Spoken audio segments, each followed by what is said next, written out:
warahmatullahi wabarakatuh. Perkenalkan, nama saya Tenda Dwi Astuti, nomor absen 6. Di sini saya akan menjelaskan mengenai fungsi teknologi informasi dan komunikasi dalam proses pembelajaran. Teknologi informasi dan komunikasi memiliki 3 fungsi utama yang digunakan dalam kegiatan pembelajaran, yaitu yang pertama, teknologi berfungsi sebagai alat. Dalam hal ini, TIK digunakan sebagai alat bantu bagi pengguna atau siswa untuk proses pembelajaran. Misalnya, membuat unsur grafis dan membuat program administrasi untuk siswa. Yang kedua, teknologi berfungsi sebagai ilmu pengetahuan. Dalam hal ini, teknologi sebagai bagian dari disiplin ilmu yang harus dikuasai oleh siswa. Misalnya, teknologi komputer dipelajari oleh beberapa jurusan keperguruan tinggi seperti informatika. Yang ketiga, teknologi berfungsi sebagai bahan dan alat bantu untuk proses pembelajaran. Dalam hal ini, teknologi dimaknai sebagai alat bantu untuk menguasai sebuah kompetensi berbantuan komputer. Dalam hal ini, posisi teknologi tidak merubah guru seperti menjadi fasilitator, motivator, transmitter, dan evaluator. Mungkin itu saja yang dapat saya sampaikan. Ada kurang lebihnya mohon maaf. Wassalamualaikum warahmatullahi wabarakatuh. Assalamualaikum warahmatullahi wabarakatuh. Saya Iva Fitatul Ummah akan menjelaskan tentang peran TIK dalam pembelajaran MI atau SD. Melihat perkembangan zaman saat ini, maka segala aspek dalam kehidupan tidak bisa lepas dari yang namanya teknologi informasi dan komunikasi, atau yang disebut dengan TIK. Apabila dalam dunia pendidikan, dimulai dari sistem pengolahan data, peserta didik saat ini sudah dipermudah dengan adanya TIK. Melalui sistem berbasis online, pengisian data peserta didik dari sekolah dasar mudah diunggah dan dapat diterima langsung oleh Permendikbud dengan cepat. Tidak hanya berhenti di situ, sekarang ini guru juga dituntut untuk memanfaatkan TIK dalam proses pembelajaran.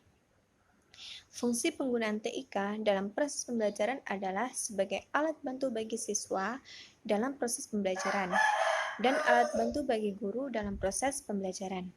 Alat bantu bagi siswa adalah mempermudah dalam mengikuti pembelajaran seperti mengolah kata, membuat grafik, membuat portfolio, dan lain-lain. Sedangkan alat bantu bagi guru adalah mempermudah dalam pencapaian tujuan pembelajaran seperti penayangan materi dalam bentuk audio, visual, bahkan audiovisual. TIK dalam persiapan pembelajaran dapat digunakan sebagai referensi guru dalam mencari bahan ajar dan metode mengajar yang baik. Dalam proses pembelajaran, TIK dapat dimanfaatkan sebagai sumber belajar dan media pembelajaran. Sekian penjelasan dari saya. Wassalamualaikum warahmatullahi wabarakatuh. Halo, saya Arni Selvide. Di sini saya akan menjelaskan tentang integrasi TIK dalam pembelajaran pada jenjang SD atau MI. Nah, integrasi sendiri adalah suatu pembaruan sistem, di mana sistem ini atau pembaruan ini akan terus berkembang dari waktu ke waktu. Nah, seperti halnya dalam dunia pendidikan, teknologi informasi dan komunikasi itu salah satu contohnya adalah zaman dahulu itu kita menggunakan teacher center, sekarang kita menggunakan student center. Nah, dari peralihan ini yang dulu guru itu sebagai sumber utama dalam pembelajaran, sekarang dan di student center guru itu sebagai fasilitator, di mana siswa itu harus lebih aktif. Selanjutnya, untuk media pembelajaran yang dulunya itu hanya guru itu memberikan ceramah, medianya itu guru dan gak ada sumber lain selain guru. Lambat laun berganti atau lambat laun beralih menjadi ada modul, tapi guru itu tetap sebagai fasilitator. Modulnya awalnya modulnya hitam putih, modulnya itu cuma modul pembelajaran, lama kelamaan akan ada peningkatan, yaitu modulnya menjadi berwarna, lebih menarik. Terus selain dari buku, lambat laun juga kita bisa belajar itu melalui internet. tapi tetap guru sebagai fasilitator. Nah, selain itu ada juga untuk metode pembelajaran itu kalau dulu itu ke ceramah, guru memberikan ceramah dan murid itu mendengarkan. Tapi lambat laun karena ada integrasi dari TIK sendiri, teknologi informasi dan komunikasi ini, metode pembelajaran itu bisa beraneka ragam, seperti kita mendengarkan musik, kita mendengarkan dan melihat video dan lain sebagainya.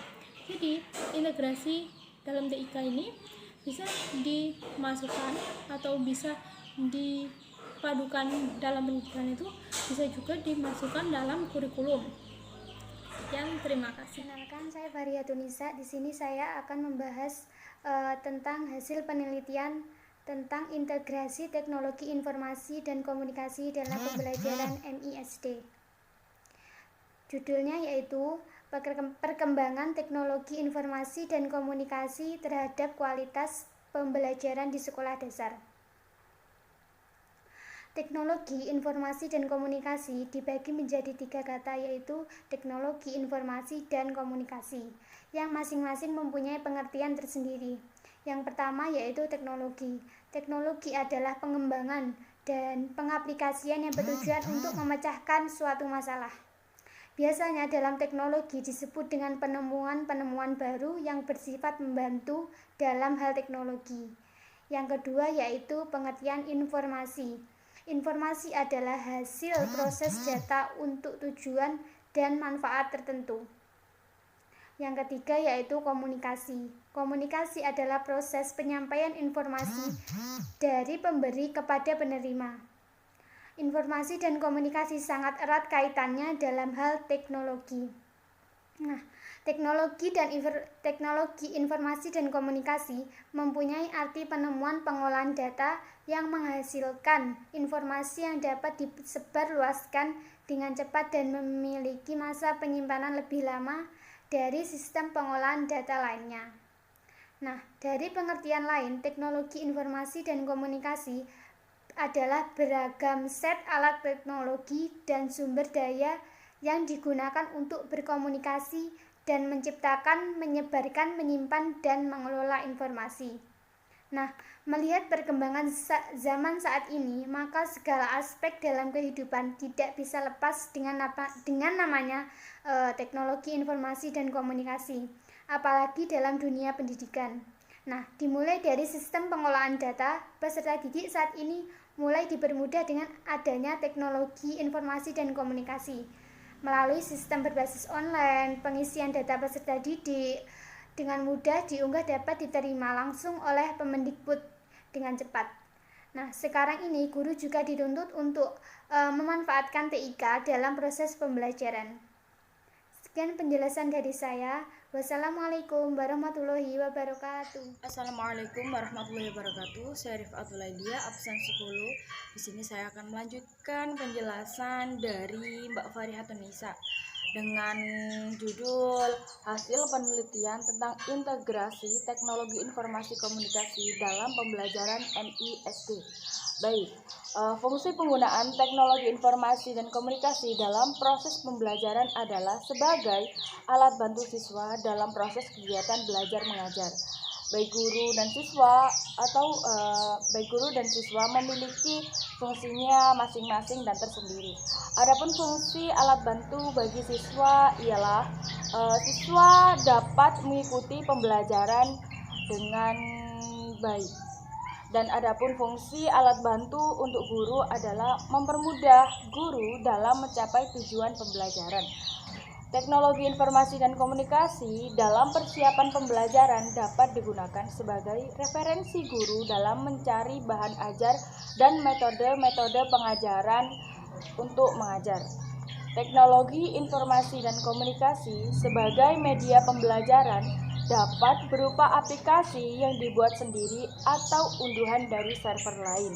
Materi-materi yang disajikan pun juga beraneka ragam. Ada yang secara audio, visual, dan presentasi menggunakan aplikasi PowerPoint. Saat ini, proses pembelajaran di sekolah akan lebih berkualitas dengan memanfaatkan penggunaan teknologi informasi dan komunikasi sebagai sarana pembelajaran. Dengan banyaknya referensi yang diperoleh, guru dalam persiapan pembelajaran ini membuat guru lebih siap untuk menghadapi muridnya atau siswanya dalam suatu proses pembelajaran. Terlebih lagi apabila guru memanfaatkan teknologi, informasi dan komunikasi sebagai sumber belajar dan media pembelajaran, akan lebih maksimal metode dalam pembelajarannya. Apabila siswa MI, SD cenderung menyukai atau senang jika materi disajikan dalam visualisasi atau animasi, dan saya rasa itu lebih tepat penggunaannya. Banyak sekali hasil perkembangan teknologi informasi dan komunikasi yang dapat membantu dalam proses pembelajaran agar dapat tercapai tujuan suatu pembelajaran yang sudah ditentukan oleh guru pendidik. Dengan adanya teknologi informasi dan komunikasi, guru dapat menemukan informasi, bahan ajar, dan metode pembelajaran dengan cepat dan tepat. Terima kasih.